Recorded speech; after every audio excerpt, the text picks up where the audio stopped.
امام حسن اور حسین بیمار ہو گئے تو حضرت فاطمہ نے منت مانگی، یا اللہ میرے بچوں کو شفا دے، میں 3 روزے رکھوں گی۔ اللہ تبارک و تعالیٰ نے بچوں کو شفا عطا فرما دی۔ اور میں سمجھتا ہوں یہ کربلا کی ٹریننگ تھی۔ روزے رکھے بچوں نے۔ کس نے روزے رکھے؟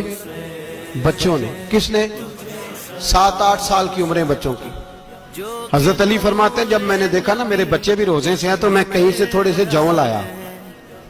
یہ شہزادے ہیں کائنات کے سب سے بڑے۔ فرماتے ہیں میں نے بی بی پاک کو دیے تو سیدہ پاک نے جون پیسے روٹیاں پکائیں، اور جب عین افطاری کے وقت کھانا سامنے آیا تو دروازے پہ بھکاری آیا۔ عین بڑا بے نیاز ہے اللہ، عجیب رنگ ہے مالک کا۔ عین افطاری کا وقت جب آدمی کہتا ہے کہ فٹافٹ ہو جائے، بھکاری دروازے پہ آیا اور اس نے صدا دی، او میرے رسول کے گھر والوں، کئی دنوں سے روٹی نہیں کھائی۔ حضرت علی نے، حضرت فاطمہ نے بچوں کی طرف دیکھا تو امام حسین چھوٹے تھے سب سے، انہوں نے سب سے پہلے برتن اٹھائے کھانے والے، اور کہنے لگے اماں میں نہ دیکھے آؤں۔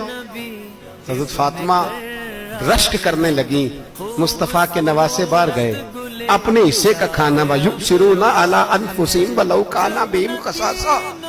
اللہ فرماتے ہیں انہیں بڑی اشد ضرورت بھی ہو پھر بھی وہ دوسروں پہ اثار کر دیتے ہیں۔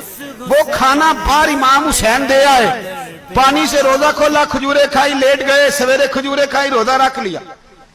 شام ہوئی تو حضرت علی فرماتے ہیں میں پھر اگلے دن کے روزے کے لیے جون لایا، فاطمہ نے پیچھے روٹیاں پکائیں۔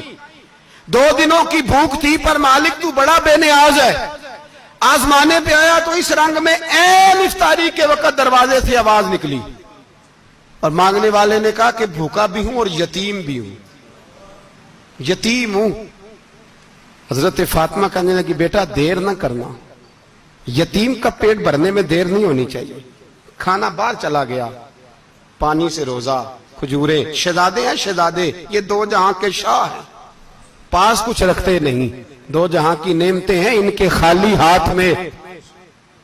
کھجور پانی سے افطاری بھی، سحری بھی، سویرے پھر اٹھے، روزہ رکھا، تیسرا دن ہے، تیسرا۔ ذرا دل پہ ہاتھ رکھنا، بچہ ایک رات بھوکا ہو تو اماں سوتی نہیں۔ اور میں کہا کرتا ہوں اماں فالج والی ہو نا، فالج والی ماں، فالج زدہ، تو آدھی رات کو اس کا بیٹا جوان کہے تھوڑی بھوک لگی ہوئی تھی تو اماں کو رینگنا بھی پڑے تو وہ رینگ کے بھی جاتی ہے، روٹی پکاتی ہے، کہتے ہیں میرا لال بھوکا نہ سو جائے۔ اور مصطفیٰ کی بیٹی سے زیادہ بچوں سے کون پیار کر سکتا ہے؟ اور 3 دن کے بھوکے بچے، تیسرا دن آیا، بڑے حوصلے سے بی بی کہہ دیتی ہے چھوڑو ان کا تو کام ہے، یہ تو آتے رہتے ہیں، میرے بچے بھوکے تم پہلے روٹی کھاؤ۔ لیکن میرے بھائی کربلا ایسے نہیں سجتی۔ یہ جو برگر کھا کے ناراض ہونے والے بچے ہوتے ہیں یہ میدانوں میں نہیں نکل پاتے، ان کے لیے مشکل ہوتا ہے۔ حضرت فاطمہ نے، حضرت علی نے ڈیوٹی کی، ڈیوٹی اپنے بچوں کو تیار کیا کربلا کے لیے۔ تیسرے دن جب رکھا صاحب نے کھانا تو باہر سے بولنے والا بولا کہا میں مسکین ہوں، لاچار ہوں، گھر بھی کوئی نہیں، کھانا بھی کوئی نہیں۔ امام حسین پھر اٹھے، تیسرے دن کا بھی کھانا دے دیا۔ حضرت علی فرماتے میں بچے پکڑ کے مسجد لے کے گیا، کہیں بھوک سے میرے لال گر نہ جائیں۔ کہتے ہیں ہامتے کامتے تینوں شہزادے مسجد میں داخل جو ہوئے تو بس ہماری قیمت پڑ گئی، مول پڑ گیا ہمارا۔ کہتے ہیں مسجد میں قدم رکھا تو ایسے لگا جیسے نبی پاک ہمارا انتظار کر رہے ہیں۔ فرماتے ہیں تیسرے دن کی مغرب پڑھنے گئے تو حضور نے تینوں باپ بیٹوں کو چہرے دیکھے، فرمایا علی یہ جبریل کھڑے ہیں اور فرما رہے ہیں تیرے 3 دن کا عمل خدا کو بھی بڑا پسند آیا ہے، محمد مصطفیٰ کو بھی بڑا پسند آیا ہے۔